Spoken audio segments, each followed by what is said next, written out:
નમસ્તે મિત્રો, ખેડૂતો ઘણા સમયથી જેની રાહ જોઈ રહ્યા હતા તે કિસાન સમ્માન નિધિ યોજનાના 8મા હપ્તાની 2000 રૂપિયા છે તે મળવાનું ચાલુ થઈ ગયું છે। સરકારે એ અંગે ઓર્ડર કરી દીધો છે। હું તમને આજના વિડીયોમાં લાઈવ પ્રૂફ બતાવીશ, તો ખાસ ખેડૂત માટે ઉપયોગી માહિતી છે। થોડો ટાઈમ કાઢી આ વિડીયોને અંત સુધી જરૂર જોઈ લેજો। આ વિડીયોની અંદર તમને ખાસ સરકાર દ્વારા જે લેટેસ્ટ માહિતી વેબસાઇટ ઉપર અપલોડ કરવામાં આવી છે કે તમારા ગામની અંદર કેટલા નવા ફોર્મ ભરાણા છે, કેટલાના ફોર્મ રિજેક્ટ કર્યા છે, કેટલા ખેડૂતને બધાય હપ્તા મળ્યા છે, કેટલા ખેડૂતને અમુક હપ્તા નથી મળ્યા। આ અંગે જે કાંઈ લેટેસ્ટ અપડેટ સાઇટ ઉપર થઈ છે તેની માહિતી પણ આજના વિડીયોમાં આપીશ। તો આ તમામ માહિતી માટે વિડીયોને ખાસ તમે અંત સુધી જોશો તો આ તમામ માહિતી તમને મળી જશે। તો ચાલો મિત્રો, આપણે આજના વિડીયોની શરૂઆત કરી।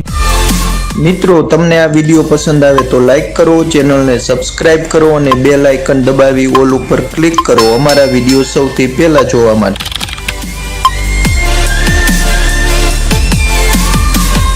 મિત્રો, સૌથી પહેલા તમારા મોબાઈલમાંથી આ ચેક કરી શકશો અથવા તો કોમ્પ્યુટરમાંથી તમારે pmkisan.gov.in એની સાઇટ ઉપર જવાનું છે।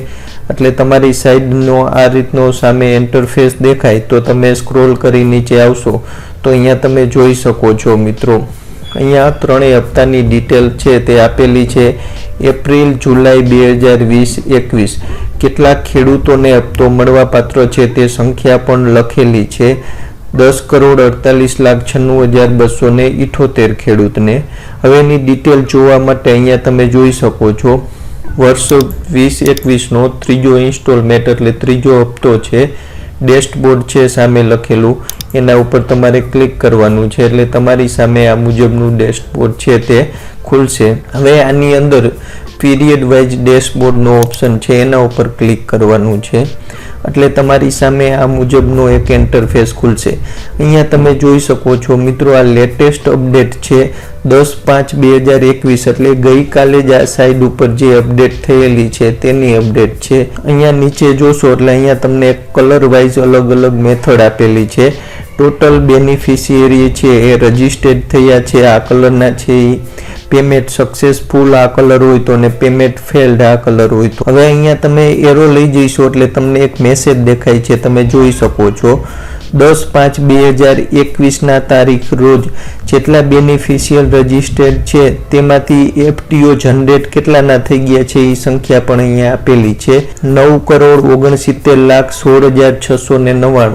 મિત્રો, તમને જણાવી દઉં, સૌથી પહેલા તમારા ખાતામાં રૂપિયા આવે એ પહેલા સરકાર છે તે એફટીઓ જનરેટ કરે છે। એફટીઓ જનરેટ એટલે કે ફંડ ટ્રાન્સફર ઓર્ડર, એટલે સરકારે ફંડ ટ્રાન્સફર કરવાનો ઓર્ડર કરી દીધો છે। જનરલ રીતે એફટીઓ જનરેટ થયા પછી 4 થી 5 દિવસની અંદર ખેડૂતના ખાતામાં રૂપિયા છે તે આવી જતા હોય છે। એટલે ટૂંકમાં સરકારે ઓર્ડર કરી દીધા છે। બેંક જ્યારે તેમનું પેમેન્ટ છે તે બેંકમાંથી રિલીઝ કરે એટલે તરત ખેડૂતના ખાતામાં રૂપિયા જમા થતા હોય છે। તો મિત્રો, ગઈકાલે જ એફટીઓ સરકાર દ્વારા જનરેટ થઈ ગયો છે। આ ગઈકાલનું જે છે તમે જોઈ શકો છો। પેમેન્ટ રિસ્પોન્સ છે એ પણ પેન્ડિંગ બતાવે છે। અહીંયા 3-4 દિવસ પછી પેમેન્ટ સક્સેસફુલ પણ આવી જશે, પેમેન્ટ ફેલ પણ આવી જશે। એ બધી માહિતી અહીંથી તમે જોઈ શકશો। હવે ખાસ મહત્વની માહિતી મેં તમને એમ કીધું એમ, તમારા ગામની અંદર શું ખેડૂતની શું પરિસ્થિતિ છે તે જોવા માટે અહીંયા વિલેજ ડેશબોર્ડ કરીને ઓપ્શન છે એના ઉપર ક્લિક કરો। હવે અહીંયાથી તમારે તમારું સ્ટેટ છે એ સિલેક્ટ કરી લેવાનું છે। ત્યારબાદ તમારો જિલ્લો છે તો જિલ્લાને સિલેક્ટ કરી લેવાનું છે। ત્યારબાદ સબ ડિસ્ટ્રિક્ટ એટલે કે તમારો તાલુકો છે તે સિલેક્ટ કરી લેવાનું છે। ત્યારબાદ તમારું ગામ છે તે ગામ સિલેક્ટ કરી લ્યો અને શો ઉપર ક્લિક કરો એટલે તમારા ગામનું શું સ્ટેટસ છે અહીંયા બતાવશે। ખાસ મિત્રો, વિડીયો થોડો અંત સુધી જોજો, ઘણી જ ઉપયોગી માહિતી હજી આગળ બાકી છે। ફાર્મર રજિસ્ટ્રેશન કેટલા થયા છે તો 318। કેટલાને રિસીવ્ડ ઓલ પેમેન્ટ તેમાંથી થાય છે તો 267। રિસીવ પાર્ટિયલ પેમેન્ટ એટલે કે પાર્ટ વાઇઝ કેટલાને પેમેન્ટ મળ્યું છે, બધા હપ્તા નથી મળ્યા, વચ્ચેથી અમુક હપ્તો નથી મળ્યો એવા કેટલા છે તો 47। કેટલાને પેમેન્ટ નથી મળતું, તો 4 ખેડૂત છે. અહીંયા બધું આપેલું છે, તમે જોઈ શકો છો. આધાર સ્ટેટસની અંદર કેટલાને ઇનવેલિડ છે, રિજેક્ટ થયેલા છે, એસેપ્ટ થયેલા છે, એ માહિતી તમામ જોઈ શકો. ઓનલાઈન રજીસ્ટ્રેશન સ્ટેટસ એટલે કેટલા ખેડૂતે ઓનલાઈન રજીસ્ટ્રેશન કરેલું છે, તો 2 છે. તે શું સ્વીકારવામાં આવેલું છે, રિજેક્ટ છે, તે પેન્ડિંગ છે, જે હાલમાં પેન્ડિંગ બતાવે છે.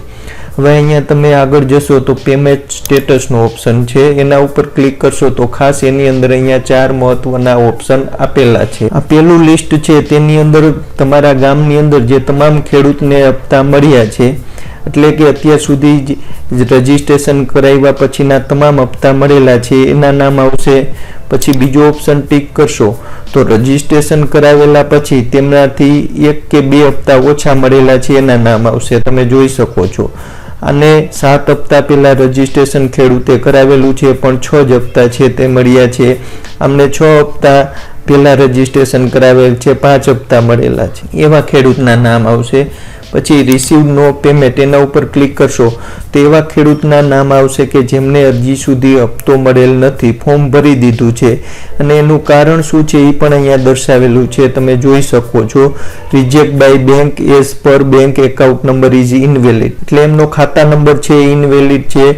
ઇનવેલિડ બેંક છે એટલે બેંક જે આપેલી છે એ ઇનવેલિડ છે, રિજેક્ટ કરેલ છે બેંકે ખાતા નંબરના કારણે. અહીંયાનું કારણ પણ આપેલું છે. જો આ વિગત સુધારી લેશે તો તેમને હપ્તા મળતા થઈ જશે, એનું પણ લિસ્ટ આપેલું છે. ફાર્મર રજિસ્ટર્ડ એના ઉપર ક્લિક કરશો તો કેટલા ખેડૂતો છે તે આ યોજના હેઠળ રજિસ્ટર્ડ છે તેનું લિસ્ટ તમને મળી જશે. પછી આધાર ઓથેન્ટિકેશન સ્ટેટસ છે, એમાં આધાર કાર્ડ કોઈને પેન્ડિંગ હોય, હજી રિજેક્ટ થયેલું હોય, આધાર કાર્ડ વેરીફાઈ ન થયેલું હોય તો એની માહિતી અહીંયા બતાવશે. પછી ઓનલાઈન રજીસ્ટ્રેશન સ્ટેટસ ઉપર જશો તો ઓનલાઈન જે ખેડૂતે ફોર્મ ભરેલા છે ખેડૂતના નામ પણ અહીંયા આવી જશે. હાલમાં ફોર્મ છે તે પેન્ડિંગ બતાવે છે, હજી એપ્રુવ થયા નથી, અહીંયા તમે જોઈ શકો છો. હવે તમારે કોઈ ખેડૂતની ડિટેલમાં માહિતી જોતી હોય, પેમેન્ટ સ્ટેટસની અંદર જાઓ, ત્યારબાદ જે ખેડૂતનું નામ છે એની સામે અહીંયા લખેલું છે ક્લિક મોર ડિટેલ, એના ઉપર ક્લિક કરશો તો જે તે ખેડૂતને અત્યાર સુધી જેટલા હપ્તા મળેલા છે એ અહીંયા તમે જોઈ શકો છો. આ ખેડૂતને 6 હપ્તા મળેલા છે, 7મા હપ્તો છે એનો એફટીઓ જનરેટ થઈ ગયો છે, એટલે કે 7મો હપ્તો ટૂંકમાં તેમને મળી જશે. આ ખેડૂતે થોડુંક મોડું રજીસ્ટ્રેશન કરાવેલ છે, પરિણામે એને તમામ હપ્તા છે તે નથી મળેલા. તો આ રીતે તમારા ગામના ગમે તે કિસાનની તમે ડિટેલ પણ જોઈ શકશો, તમારી ડિટેલ પણ જોઈ શકશો. તો મિત્રો, વિલેજ ડેશબોર્ડના ઉપયોગથી તમે તમારું સ્ટેટસ હાલમાં ચેક કરી શકશો કે તમને આ યોજનાનો હપ્તો મળશે કે શું, તેમજ તમારા ફોર્મને લગતી કંઈ પણ ક્વેરી હોય તો અહીંથી સોલ્વ થઈ કે નહીં તે પણ જોઈ શકશો. ખાસ મિત્રો, આ વિડીયો ગમ્યો હોય તો લાઈક શેર કરજો, ચેનલ ઉપર નવા હોય તો સબસ્ક્રાઇબ કરી લેજો. જય જવાન જય કિસાન, જય હિન્દ.